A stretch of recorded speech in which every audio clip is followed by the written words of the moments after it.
Hocam söz sizde. Çok teşekkür ederim Serdal. Öncelikle hepinize merhaba. Hepinizi görmek çok güzel. Ben sunumumu İngilizce hazırladım. Tam olarak bilemedim belki Hocam oturumda.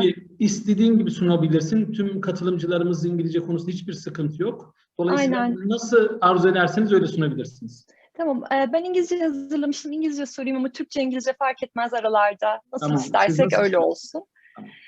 Tamam.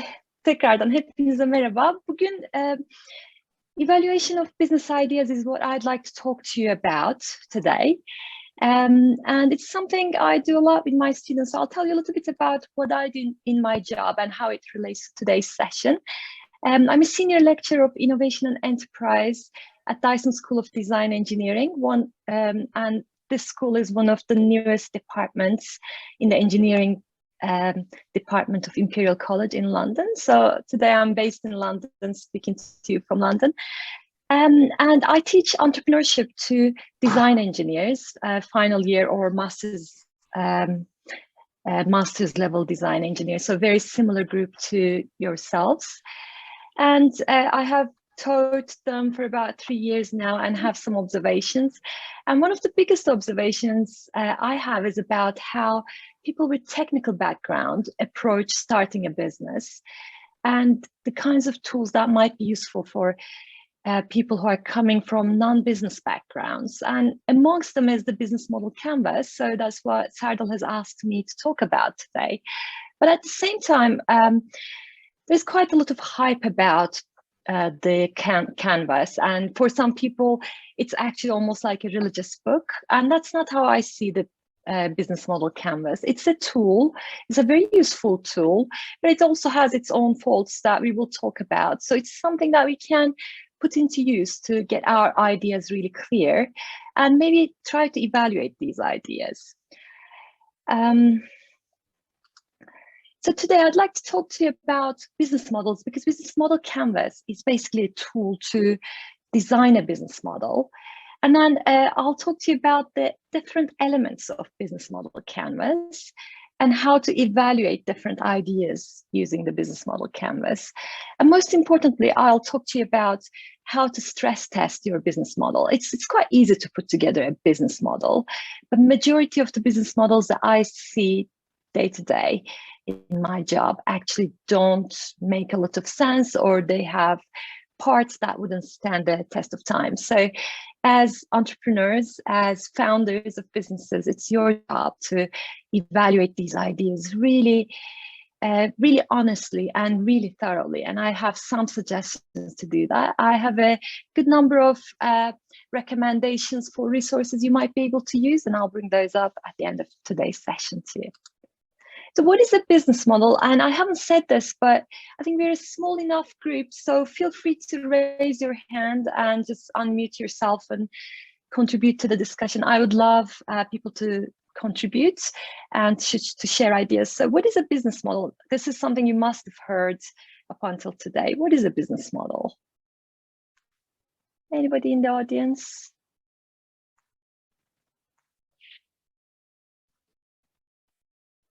When I ask this question in my classes, people will come up and say, well, it's a buzzword. We hear it all the time. It's a buzzword. Everybody needs a business model for their startup. Established businesses need it too. Some people will argue it's just for startups because they are looking to disrupt existing industries, existing ways of doing business. So they're innovating through their business models.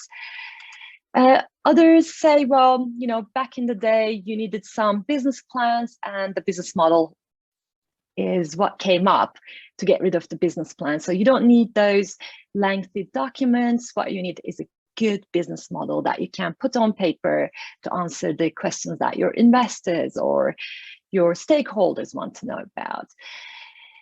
Some people will argue that it is the strategy of the business that you're putting on paper through a business model. And I would say it's none of these. It is a buzzword. I think it's probably overhyped, but it is still important.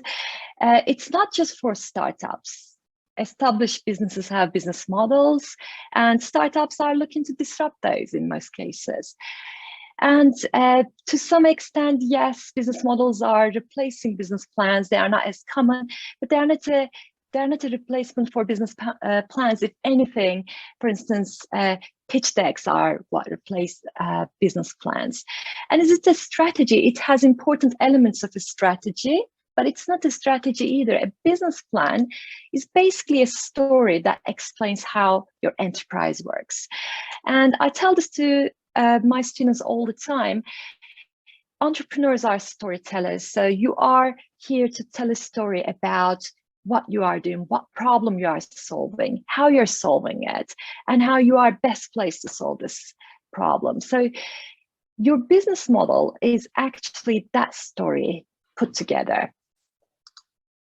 And what does a business model do? It is a story. It explains to other people how your enterprise works. And it tells us how you're creating, delivering, and capturing value. Now, this is important because so value can have a broader meaning than just monetary value. In business circles, I think when we talk about value, the first thing that comes to mind is financial value. How do you create money out of an enterprise, which is obviously very important, but value is a much broader concept. So you need to be creating value for your users and customers.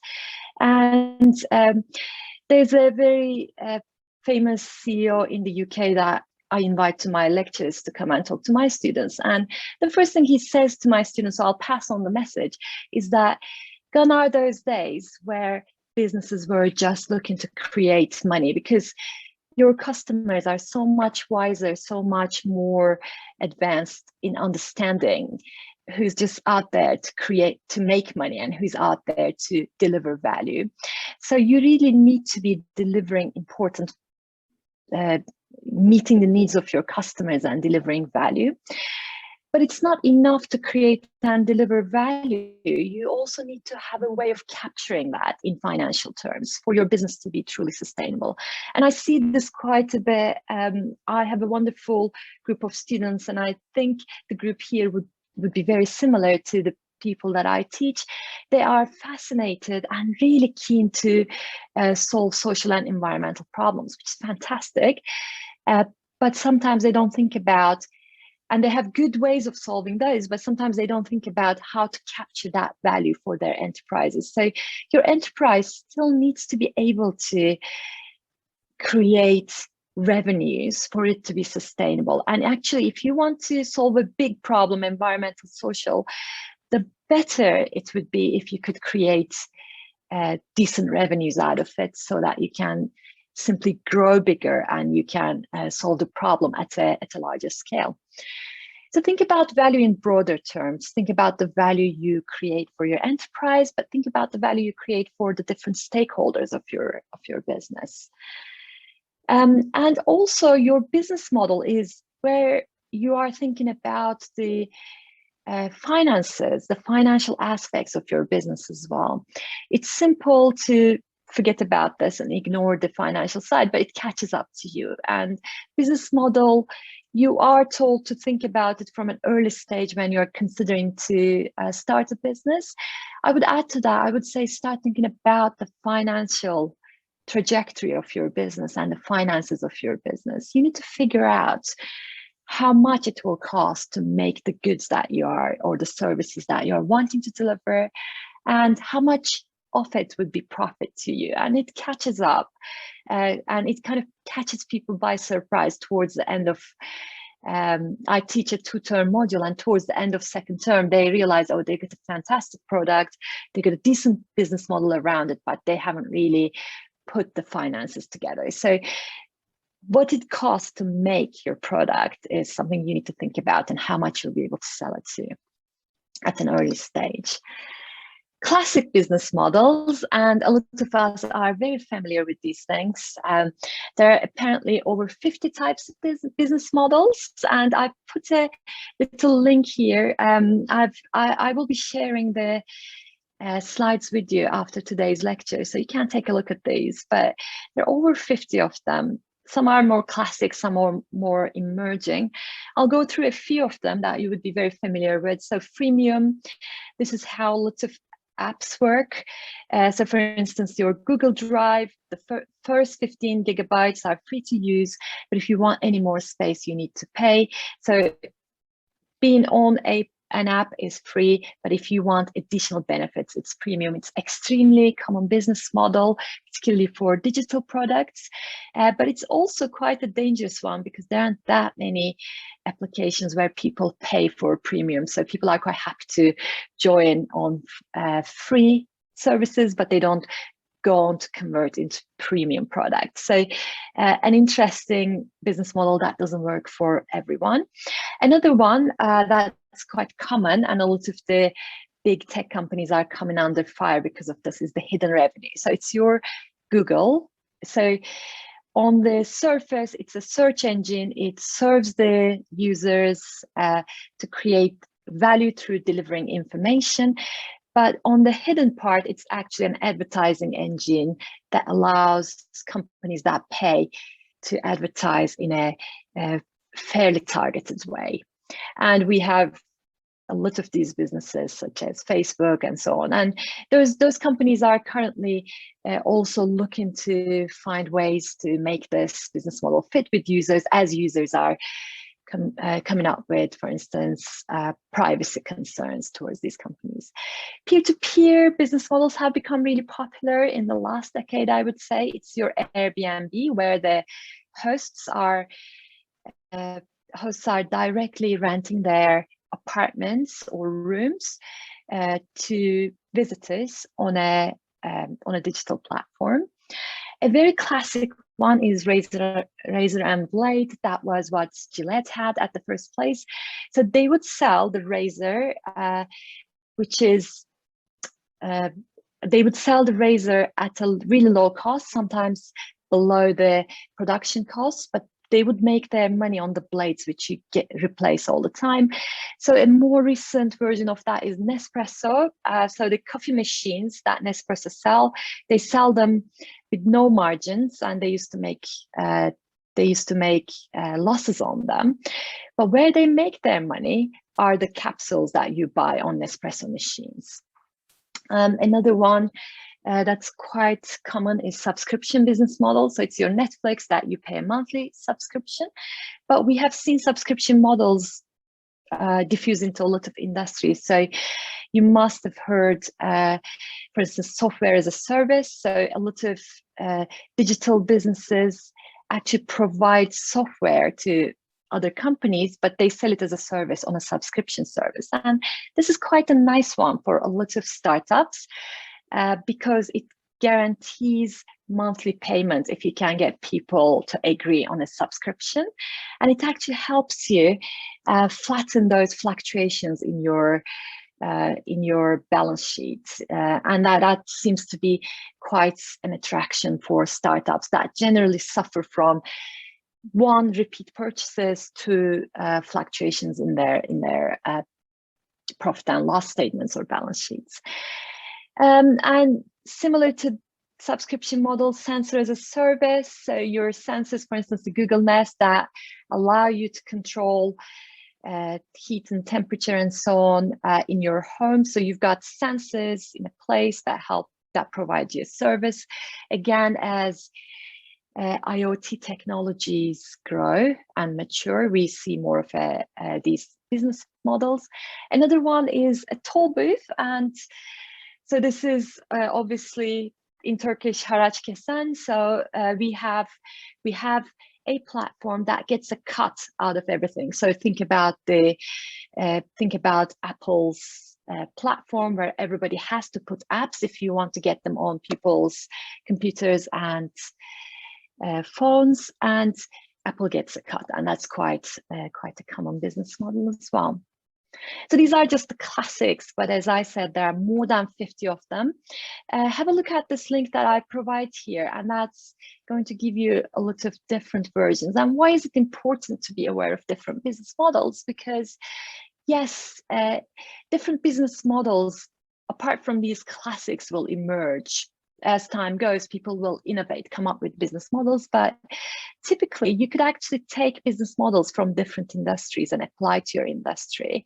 And that can be an innovation. So you don't have to innovate from scratch. And this is something I think in this group, people are talking about intellectual property. How could you, for instance, patent? And they will talk to you about how you don't have to innovate something quite radical. So there could be minor or incremental innovations. So business model innovations are similar. You could actually be bringing an existing business model into an industry where it's not commonly used. So it's important to look at those. So I've got a quick example here, and it's Uber. I know Uber doesn't operate in Turkey, but you've got a taxi, and this is just a disclaimer, I am no fan of Uber, but it's got a business model that's quite innovative, and I think it's quite simple to explain and apply. So for today's session, I just brought it up, and it's quite helpful that somebody has analyzed it, so we can go through it. So it's an on-demand ride service that connects passengers with drivers of cars through an app. So in some ways, it's very similar to Airbnb. So it's a two-sided market. You bring customers, you also bring drivers, and they come together. And it emerged in San Francisco out of a desperate need to find taxis. So people would wait, I think, on average 25 minutes before Uber to find a cab in San Francisco, and this solved the problem for both sides of the market. So people who had cars and were looking for additional income met those who were looking for rides on demand and were looking for safety. So the kinds of trends that this company focuses on are shared economy, mobile internet, big data, cashless payments. And it actually, at least at the start, was very much built on a design for trust. So you could actually see who was coming to pick you up. You weren't getting in some random cab. You could let your, let's say, spouse at home that you were on a certain car, etc. So it was actually providing a lot of security to people. It was flexible pricing depending on the time of the day. And it also used gamification to actually get the drivers to be driving for longer for Uber. And of course, it's a very controversial business model. It actually changed things for cab drivers. A lot of cities did not allow it, and in cities they were allowed to operate. There were a lot of protests, particularly from existing cab drivers. So it did bring discomfort to a lot of people. Also, there are ongoing court cases against Uber in terms of the treatment of their drivers. Are they employees or not? That remains to be solved, but we've seen quite a lot of court cases. But as a side issue, if we just solely look at the business model here. So you could actually draw the business model of Uber. You've got Uber in the center here. You've got drivers and passengers, and what Uber provides to passengers is trust, and what it provides to drivers is insurance as well as exposure, and an app which didn't exist before. If you actually think way back before you had an app to call a cab, it was all a very inconvenient and quite clunky process that you would pick up a phone and call. And of course, on a business model, when you are drawn like this, you need to indicate the different types of value. You can see the value that non-monetary value that Uber provides is in terms of trust, exposure, and app, but there's also monetary value. Your business model shows how you are making money. So you can see that in this picture, Uber gets 25% commission from drivers every time they do a ride. So I would say when you are thinking about business models, it's actually really important to start simple and start thinking about where value flows, and eventually you'll come up with a picture like this. And this is where you can start telling your story.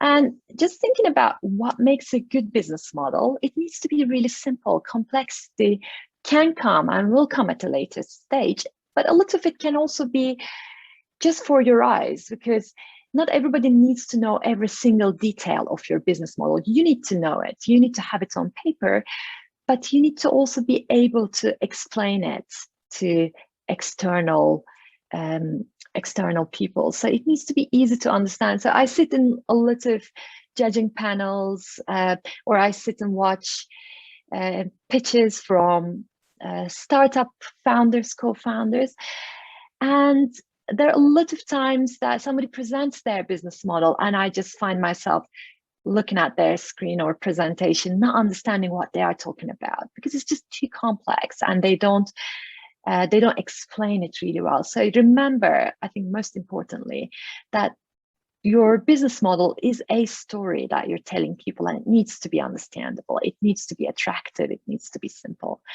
And also, a good business model is not dependent on many others for implementation. The more people you have in order to implement your business model, the more people you need to convince to jump aboard so that you can have this business model work.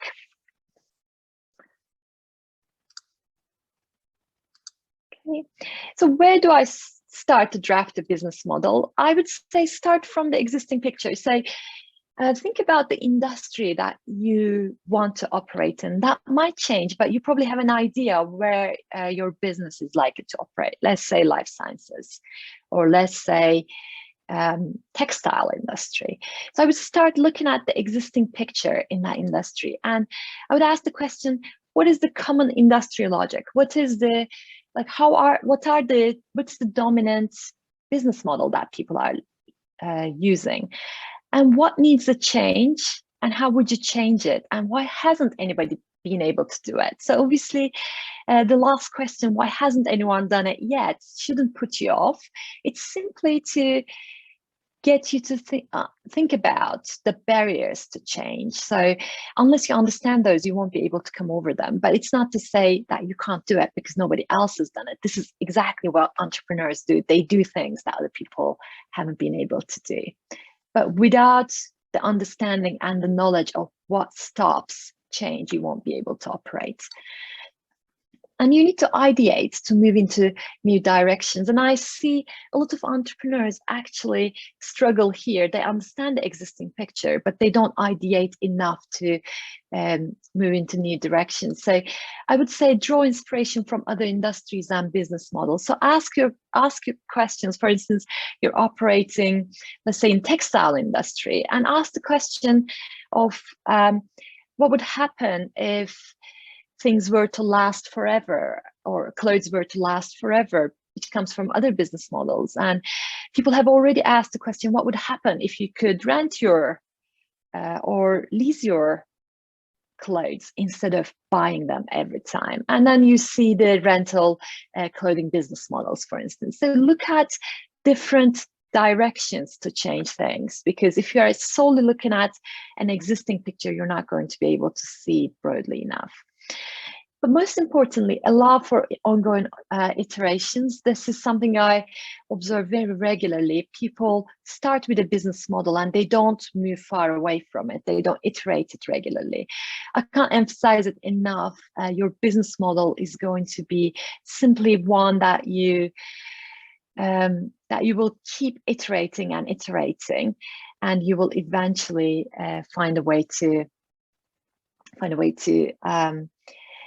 I'm not going to say perfect it, but make it close to perfect. And those iterations will become more incremental over time, but you need to still not take it as complete at any point. Also, it's really important to understand the broader industrial and societal trends when you are looking at the business models. You need to you shouldn't be too focused on one specific technology. You shouldn't be too focused on one specific trend. You need to have a little bit of an aggregate view. So this is a great paper that I I would recommend for anybody interested in business models. It's getting slightly old at this point, but it talks about different tech trends. So for instance, IoT, artificial intelligence, mobility, cloud technologies, and so on and so forth, and puts it together with market needs. So for instance, rise of input costs, increasing regulatory pressures, increasing demand and in products and services. And what they find is 6 strategies, and I think there's a growing number of strategies that can be helpful for starting your business models. And they talk about personalization, so making it kind of like as personalized as possible for users and customers, but also closed loop ideas, so where you actually minimize waste. So think about your circular economy business models, where you don't allow any material to go to waste, but keep circulating in a closed loop. Asset sharing, so we have already talked about car sharing or real estate sharing. Usage-based pricing, so not selling people up front, but charging them per use. Collaborative ecosystems, so actually working as part of an ecosystem. And probably some of the most important is agility, giving users as well as other companies ways to become more agile and more reactive to changes in the market. And there are an ever-growing number of other areas that you might be able to use to build business models.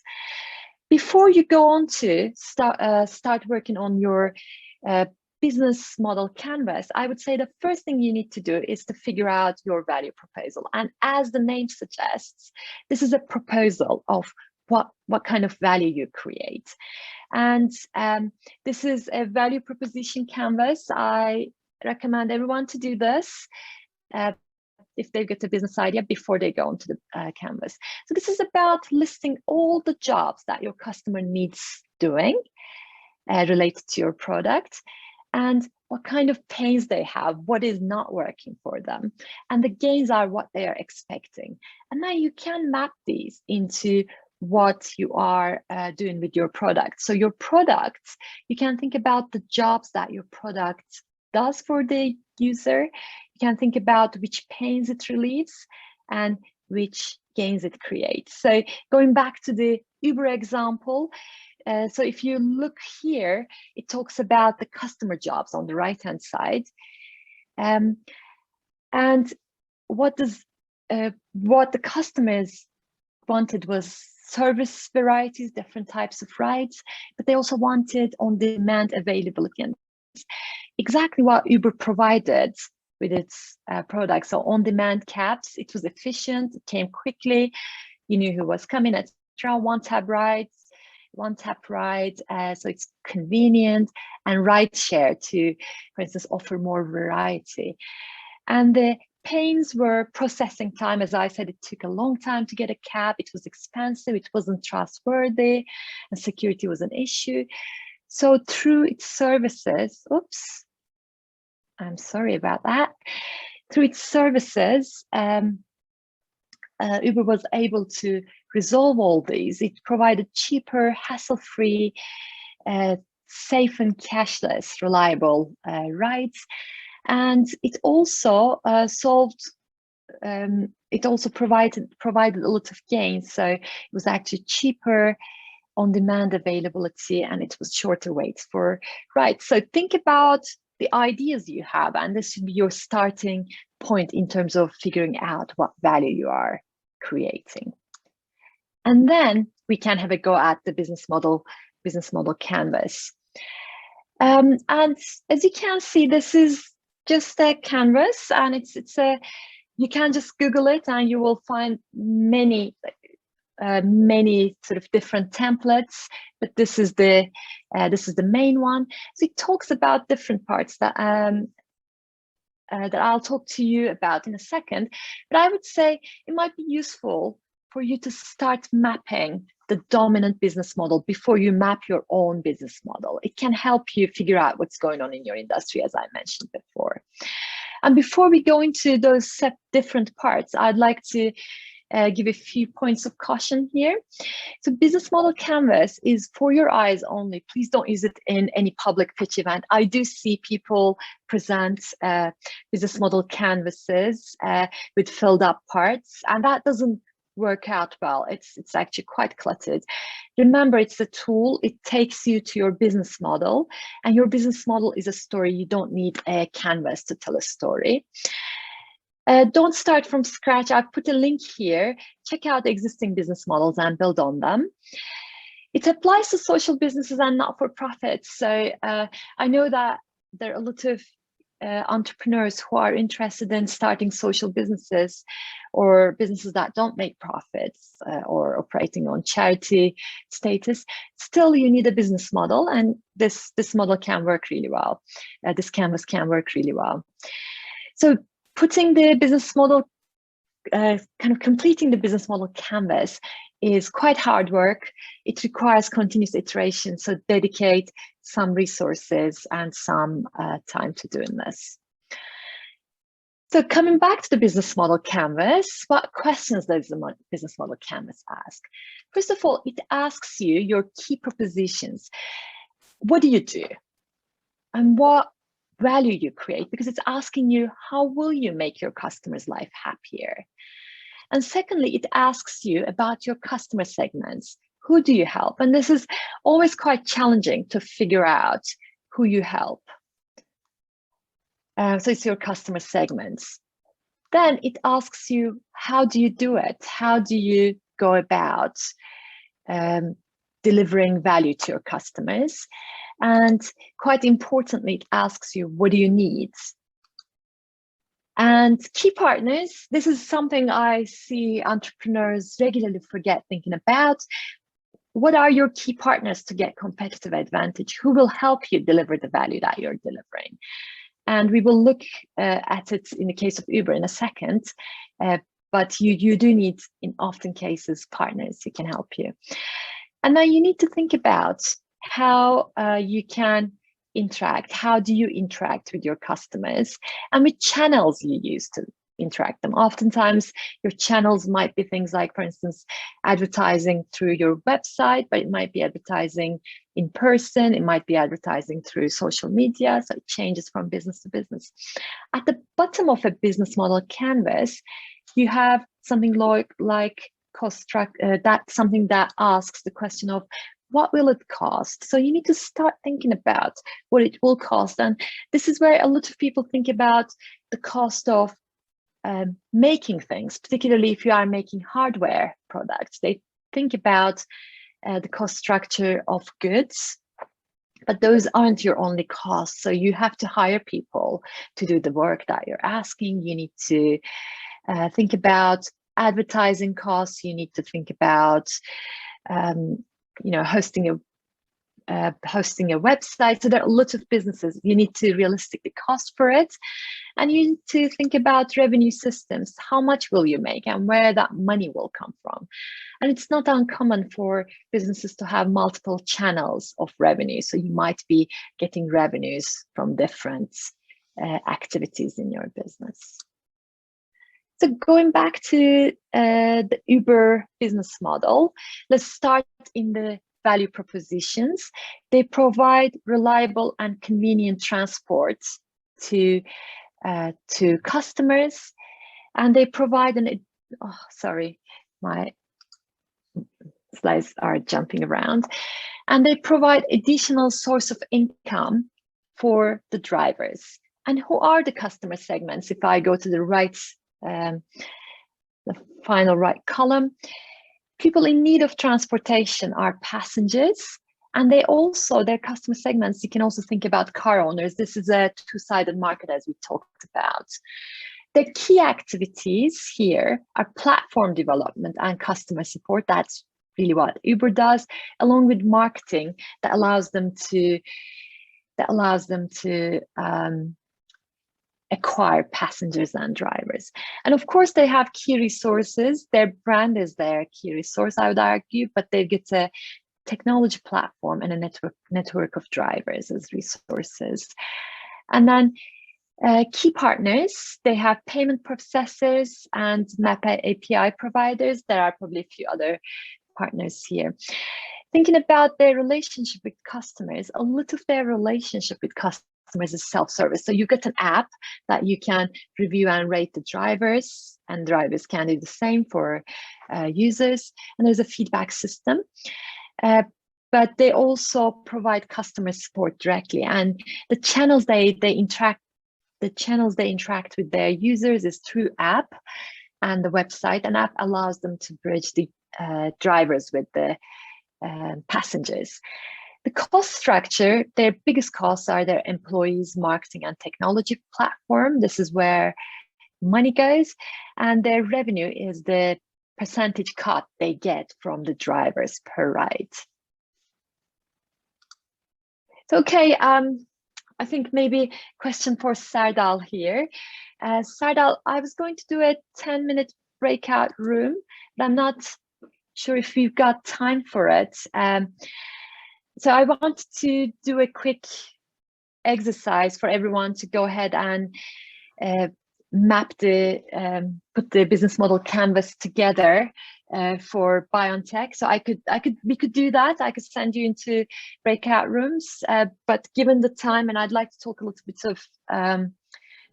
bit about testing. I'm thinking maybe we could do this together. What do you think, Serdal? Yes, Pelin, really you have 20 minutes. So even here you can discuss, or one canvas model we can discuss and people can contribute.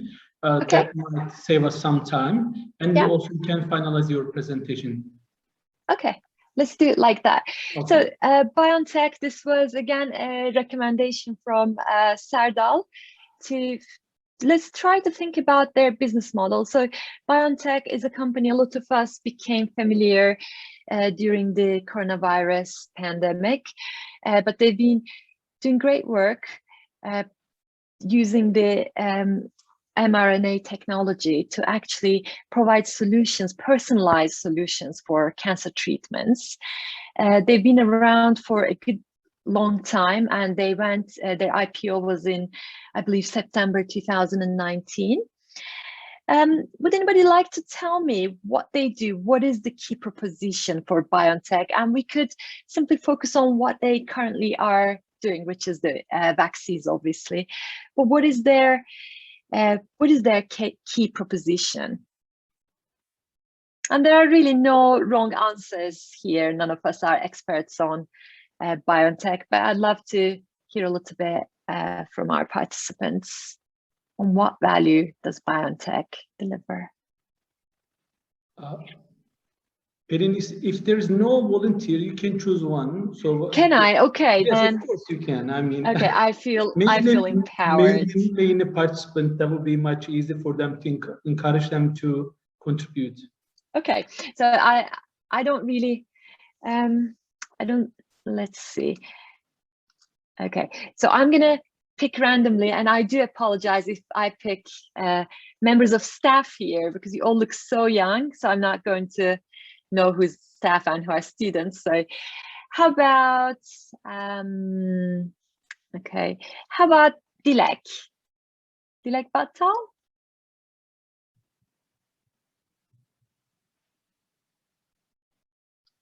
Dilek, can you hear me? Yes, right now I hear you. Ah, fantastic. What do you think is the key proposition for BioNTech, Dilek? Key presentation, I think actually they have good entrepreneurship and good innovation, of course. I think they combine together two of them. Right. So innovation and entrepreneurship is their key proposition. I think that's a really good one. And what they do is currently they are providing a solution to an ongoing pandemic, but what they are doing is to provide an innovative solution that is really fast and that's solving, solving a problem. Okay. Thank you very much, Dilek. That is You're fantastic. welcome. Thank you. Thank you very much. You're fantastic presentation. Thank you very much. Thank you. Thank you. Okay, so who are the customer segments? And I'm going to pick on Javed. Javed, who are the customer segments for BioNTech's ongoing vaccine business? Let's talk about that. Hello. Hello, hi Javed. Thank you for picking me. I was kind of shocked for a while. Okay, the customer segment is everyone who is potentially be candidate to this COVID-19, which could be me especially. I am positive COVID individual, so I would definitely looking forward to such kind of services this company is going to provide. Yes, I hope you feel better soon, Javed. Thank you. And likewise, if a family, it applies to virtually every one of the individuals.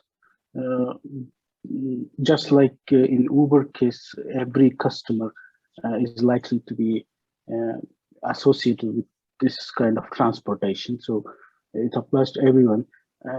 To my understanding, those who are vulnerable to diseases or those who have pre-existing conditions are more likely to choose to be a customer for this.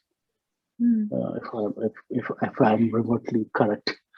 Yeah, and it's quite interesting if you think about it. We push entrepreneurs a lot to be quite specific about their customer segments. So when somebody comes to me about their business and says, well, I'm going to target anybody and everybody under the sun, I tell them, you can't do that as a startup. Forget about it. You need to be really targeted. You need to at least start really small. But I think pandemic is quite interesting because everybody comes under their under the umbrella. Maybe I think they are currently looking to immunize the adolescents. So far, it's been anybody above the age of 18, but they've got a massive customer segment. But they are still segmenting it, and it's quite important activity for us to think about. So you've got the sort of older population, 65 plus. You've got the middle aged. You've got high risk. So they are still thinking about those. Okay, thank you very much, Javed. That was great. So my next pick will be IPEC. IPEC, who are their key partners, you think?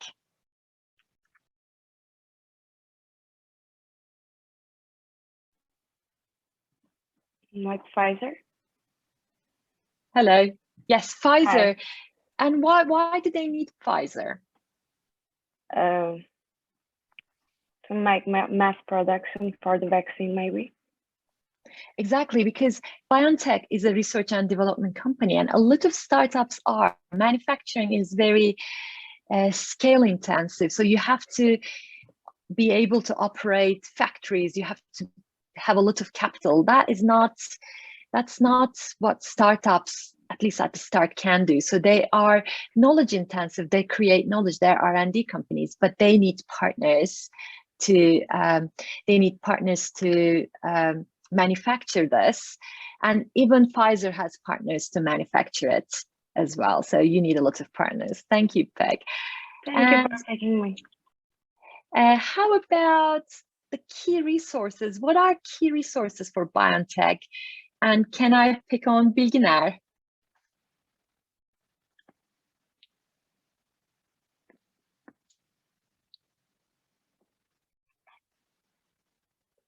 Can you hear us, Bilginer?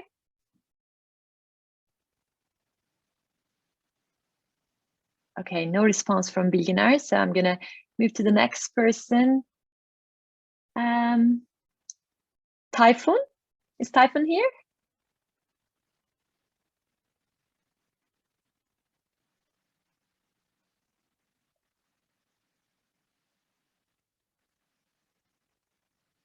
Okay, how about Hassan?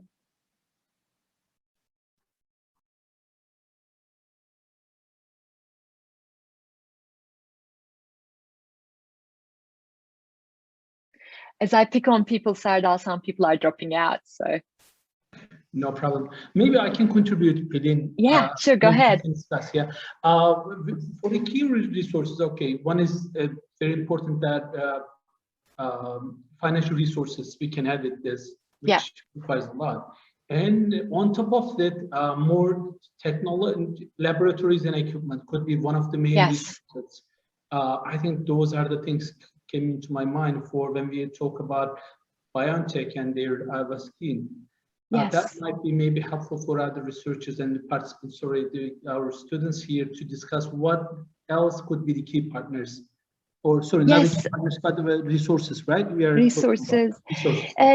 Yeah, also I would like to mention, I think intellectual property is a key resource for a lot of technology-based startups, and it's really important to think about that as well, because most of the time that's sometimes the sole resource that startups have. They have their people, and I think there are investors who come and talk to this group, and I'm sure you've heard that a lot of the time investors invest in people rather than businesses, because they know if they've got the right people. Pelin, Shahin says that, may I add a key partner? Yeah, go ahead, Shahin, please.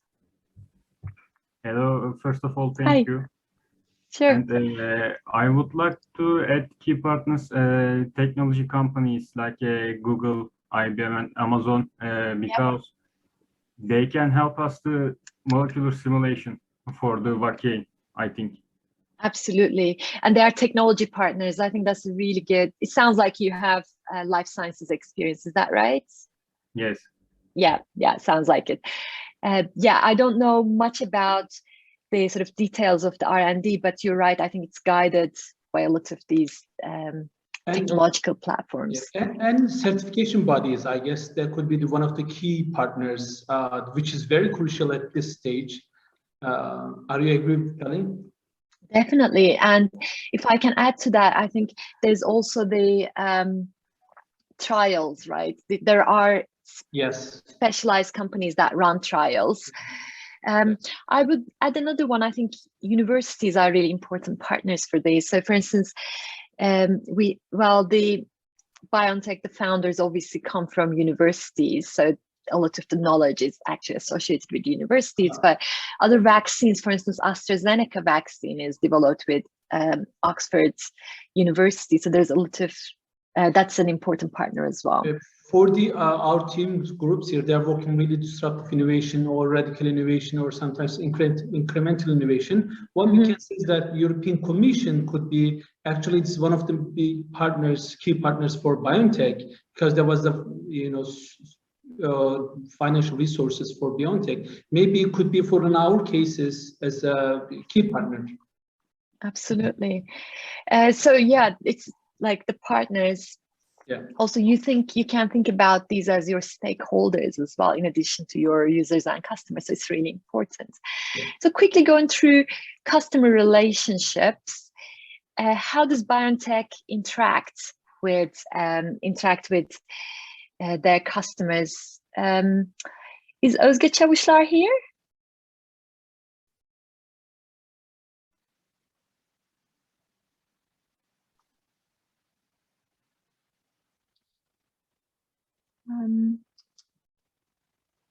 How about another Özge Yalçın? I am here, and for the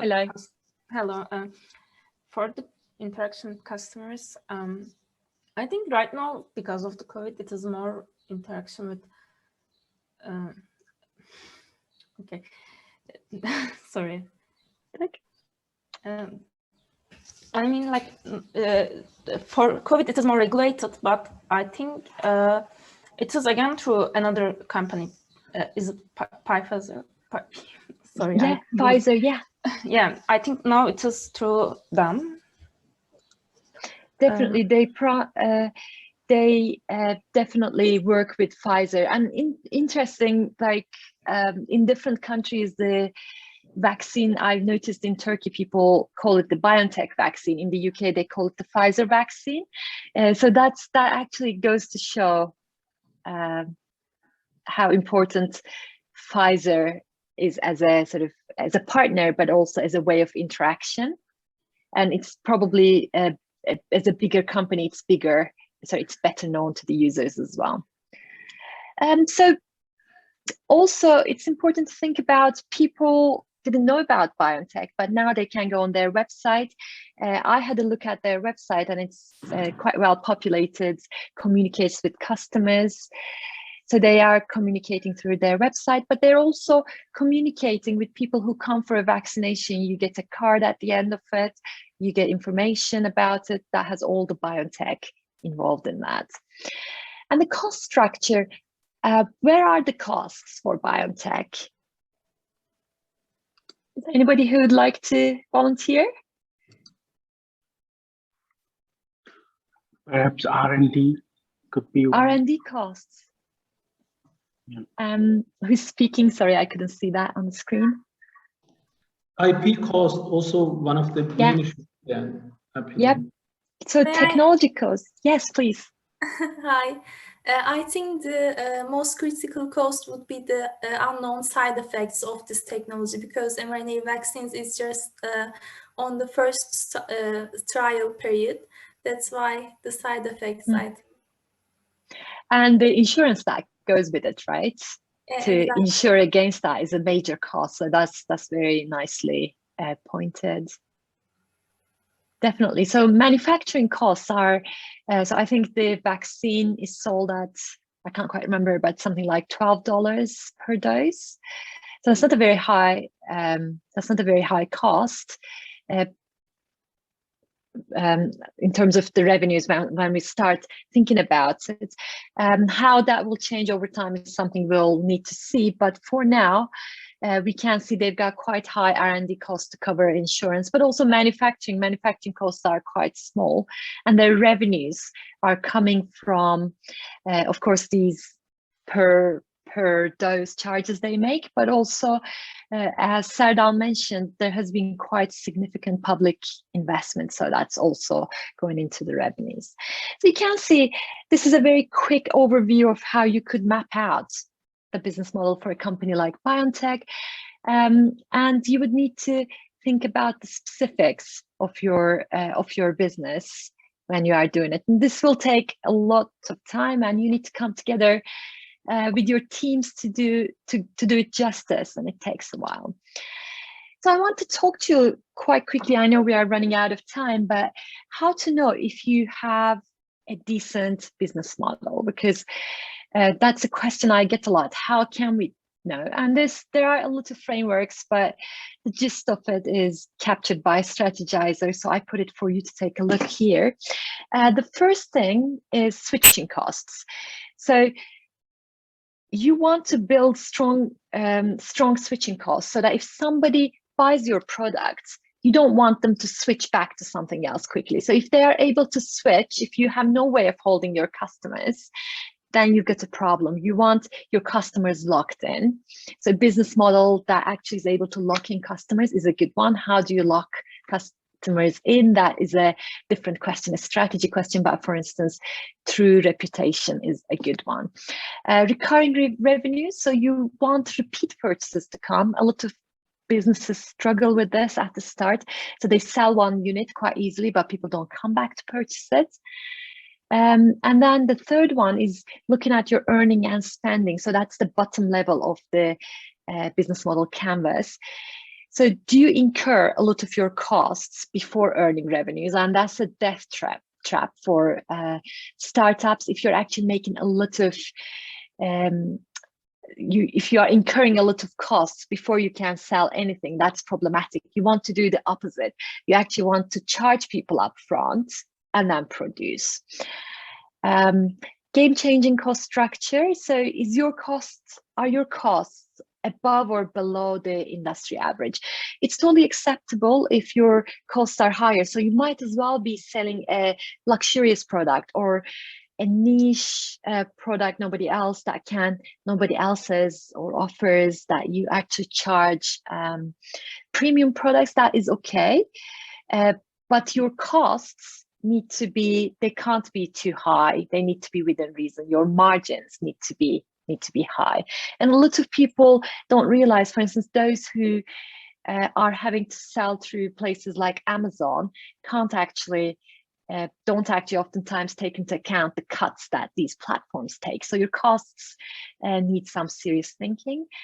Others who do the work, do you, that's the fifth one, do you incur costs for all the value created for your business, or do people provide services for free for your business? Because if they provide services for free, that's fantastic.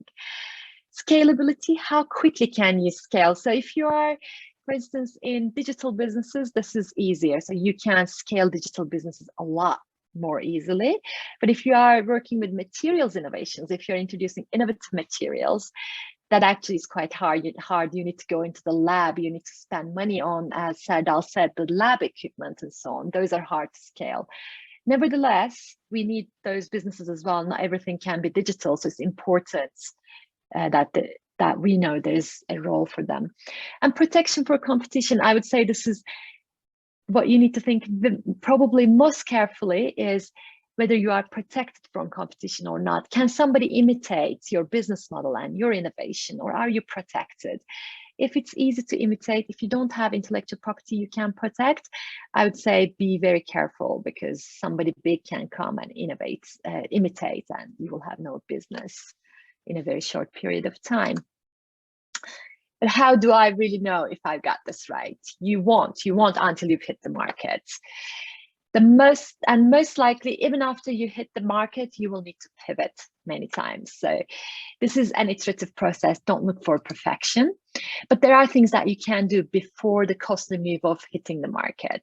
You need to do your homework, and this starts with challenging your thinking by being thorough and open about different ways of doing business. And you need to test your key assumptions really thoroughly. And I will talk about that very briefly, Serdal. If you can give me 5 more minutes, are we cool with that? Yeah. Please take your time. Okay, 5 more minutes. I'll take people through this. So challenge your initial ideas. And if you're in a founding team of 3, have one person ask you all these tough questions all the time, because people will challenge you. You'll give a pitch and investors will challenge you in the toughest way. So before you come to that examination, challenge yourselves, or ask all sorts of difficult questions. I've got a starter list here that you can go through, but these are only starter questions. And stress test everything in your business model. So when you put when you fill out your business model, you are actually making assumptions. So when you say we are creating value by fulfilling X and Y, you need to be questioning, is that what you are making assumptions? This is what the customers want. This is what the customers will pay for. So test those assumptions as realistically as possible. So when you actually fill out your business model canvas, also list assumptions under each one of these sections. This is a great book that I will recommend this group to read. It's called Talking to Humans. It's a free book. You can download it, and they have amazing advice for entrepreneurs. But they also have very good observations about entrepreneurs. And the first caricature is about science founders. Most of the time, science founders, people with technical backgrounds, love to stay in their labs and develop their prototypes, but they don't talk to their customers. You really have to get out and talk to customers. And then the second caricature is about people wanting to jump into entrepreneurship and dropping their daytime jobs right away, or wanting to go straight into starting their business without doing their homework. The most important thing you can do to de-risk your business is to talk to your users and customers, and the two could be quite different. So you might actually be selling a product to, for instance, employers, but users might be the employees. So it's important to make that differentiation and see who will pay for it and who will use it. In some cases, it will be the same people. In other cases, they'll be different. So this year, I had a group that was pretty good at listing out hypotheses. So they wanted to have a product that addressed disruptions in the workplace where there are more than one person in shared workplaces. They came up with these hypotheses. They said people are frequently interrupted by colleagues or flatmates in shared working spaces. Their hypothesis too was these disruptions reduce productivity and the sense of work-life balance. They said the third one was people crave an intelligent physical sign object to signal availability to outsiders. And the final one was people would be willing to pay to reduce interruptions during their workday. So that they came up with these hypotheses, and they went out and started talking to people, and they actually realized a lot of these hypotheses didn't hold true. They realized, yes, people are frequently interrupted by others, but more disruptions come from digital side is what they found. And they realized that these disruptions reduce productivity for a lot of people, but some people actually find the disruptions to be a welcome way to take a break. And then people, they were very much set on coming up with a device you could place on top of your computer to indicate to your colleagues that you're not available. But through their research and talking to people, they realized people weren't open to putting something on their screens because there was already cameras and so on attached to screens. And most importantly, they were trying to figure out if people would pay for this, and there was a lot of doubt about that. So you should do the same. You should set out your hypothesis and go talk to people. And you also need to talk to industry veterans. So find people who have worked for this industry for a while and listen to them and ask them questions and ask them for contacts so you can go deeper into the industry. Speak to other startups, speak to other founders who are familiar with the industry, familiar with the technology, but most importantly, maybe not familiar with those previous two, but familiar with the sort of process of starting a business. Also talk to established companies in the industry. Don't get salesy yet because you are nowhere to starting. You're at the very start, but you're learning from and forming contacts that will come later. And then finally, I'll say prototype and test simply and quickly. What I observe most is, particularly with science founders, they love to go into their labs and prototype to death, and they want to prototype like really perfectly. That's not what we are looking for. I tell people I need them to prototype their business models and design different experiments around different assumptions. These don't need to be technically complicated. They need to be simply doing the job. So a lot of the time we encourage people to interview, do kind of fake it until like fake experiments, make people believe things that they are testing.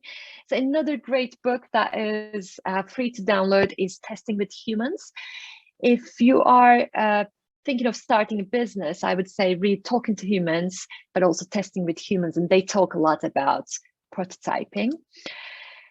And finally, I would say be honest and really test your ideas. Most of the time I hear people testing with their families and their mates, and of course people cheer for you, of course say, hey, this is a great idea, but it really is not objective. Test it honestly, because it will come back to bite you if you don't do that.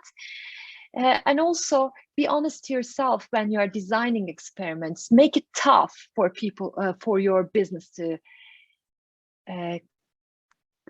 let people tear your business apart while you are testing, before you actually go and do it in the market. So be tough with your business. Don't be precious with it, is what I'd like to say.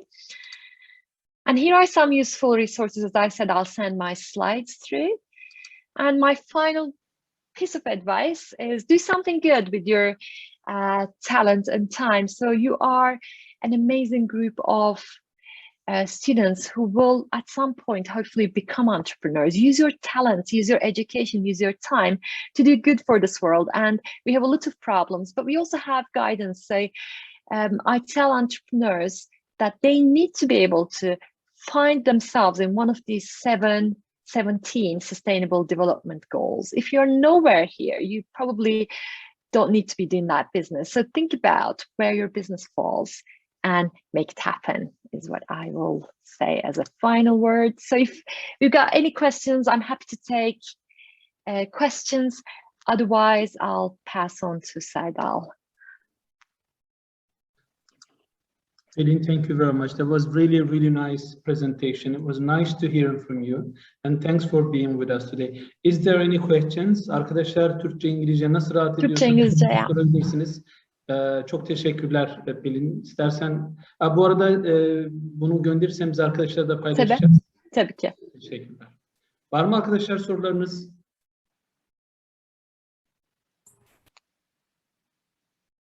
Galiba o kadar güzel oldu ki Pelin hiç soru gelmeyecek. Çok naziksin Serdar'cığım. Çok teşekkür ederim. Ben teşekkür ediyorum. Çok sağ Hepinize olasın. başarılar diliyorum. Çok teşekkürler. Ekin, Hocam teşekkür ederiz. Benim hocam. Arkadaşlar sunum dosyasıyla birlikte bu haftanın ödevini akşam sizlere iletiyor olacağım. Teşekkür ederiz katılımlarınız için. Ben teşekkür ederim. O zaman ben ayrılıyorum. çok teşekkürler. Bitirdim oturumuzu. Teşekkürler. Görüşmek üzere. Teşekkürler. Görüşmek üzere. Thank you very much. Son bir uyarı yapabilir miyiz Serdar Hocam? Tabii. Arkadaşlar bu toplantılarda lütfen kameralarınızı açık tutmaya gayret gösterin. Katılımlarınızı bildiğiniz gibi not alıyoruz. Kamera açık olmadığı durumda burada o isminiz yazsa bile katılım sağlamadığınız olarak kayıda alınacak. Lütfen dikkat edelim. Hocamızın eklemek istediği bir şey yoksa Serdar Hocam kapatabiliriz. Benim ekleyecek bir şeyim yok. Çok teşekkürler. Katılım için tüm arkadaşlara teşekkürler. Bu hafta içerisinde ya da haftaya görüşmek üzere. Mentörlük toplantılarında. Görüşürüz. Sağ olun.